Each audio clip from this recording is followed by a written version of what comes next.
Well, hello, everybody. This is Brother Todd with your Victory Minute, and I hope you guys and gals out there are all having a great day.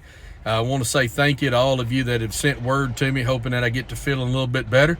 I am. We're getting the COVID back behind us again for the third time, and I tell you what, every time I get it, it seems like it's a little bit harder to get over. But anyway, hope everybody is doing all right. Like I say, I slipped off for a minute. I wanted to make this little minute for you before this weekend to let you know about something that is a real big thing that you can do, and you want to get in early on it. It's one of them opportunities in life where you get to take a step. You know, I learned a long time ago, I can't get everything done at once, but I can do one thing. I can do one thing at a time. I can always rise up, I can hold where I'm at, or I can take a positive step. My daddy taught us to work when we were young, and he kind of taught us there's always one more thing you can do before you take a break. There's always one more thing you can do. It carried me a long way in the fire department. There's always something you can do. You can always hold another 5 seconds. You can always stay a little bit longer.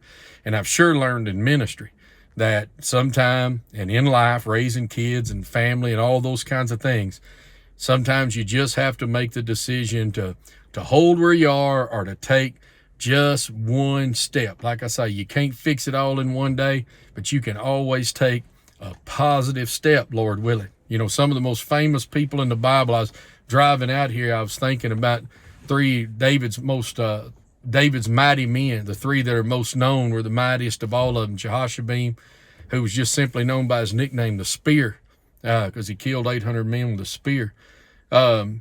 And Eleazar and Shammah. You know, if you really think about what they did, they just decided, I'm not backing up. They just decided, I'm going to do this one thing. I'm just going to hold. Sometimes it's just holding. Sometimes it's just taking that one positive step. We live in a world that gets so discouraging. We get down. We feel like, well, there's nothing I can do. There's nothing I can really do to change my business, change my marriage, change my family. Well, there's always one thing you can do. And this weekend, you've got a really good opportunity to take a positive step that will feed directly into somebody's life. And in particular, frankly, the best life you can put something into, and that's a young life.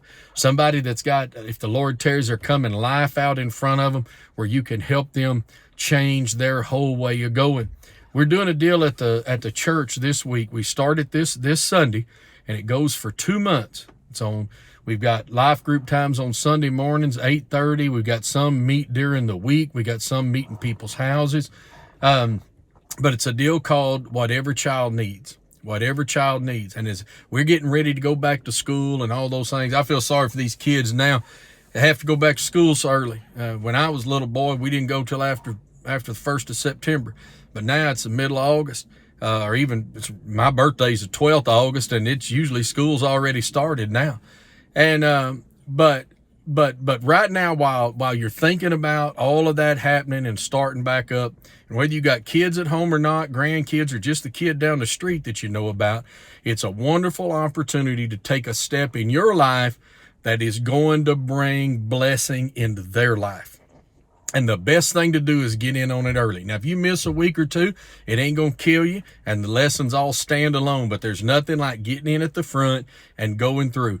You're only talking about adding one real thing to your life for the next 60 days. I'm going to tell you what, if you'll do something for 60 days, baby, it becomes a habit. It takes 30 days to feel comfortable with a new habit, and 60 days before it's what you've always done. I always tell people, if you're going to go back to the gym, you're going to get on a diet, whatever you do, commit yourself for 2 months, and it'll become normal. It'll become natural. That step just becomes something you do. Some of you, it's getting in life group. Some of you, it's getting back to church since we've been out for COVID for so long. Okay.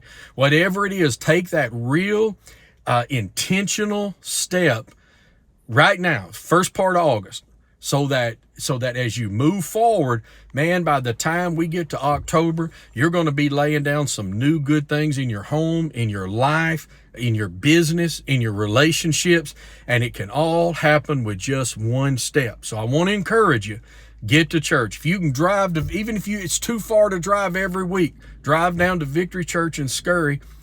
this weekend and say, hey, I want to get in on whatever a child needs. I guarantee you, if you live on the other side of Texas, we'll figure out some way to get you. I'll figure out some way to get you the information on a weekly basis if you need it. Just take that step. Take that step. You'll be amazed at what will happen when you just make the decision to act. Everybody's got good intentions, but people just don't get intentional. So be intentional. School's about to start up. New year for your kids, your grandkids, your nieces, your nephews. Start putting in those things into your life that are going to go immediately out into theirs. Recognize this: everything God wants to put in your life, he does so that it becomes a blessing to more than just you. He wants to flow it into you from him, and he wants to flow it out into your world. Your world's important. It matters to Christ, and the people in your life matter. They matter to the Lord, and they matter to you. So do something intentional about it. Now, I'm sitting here, got no air conditioner running. I got the windows open, and I'm starting to sweat. So I'm going to wrap it up. You have a great weekend. I'll see you at church on Sunday. Bye-bye.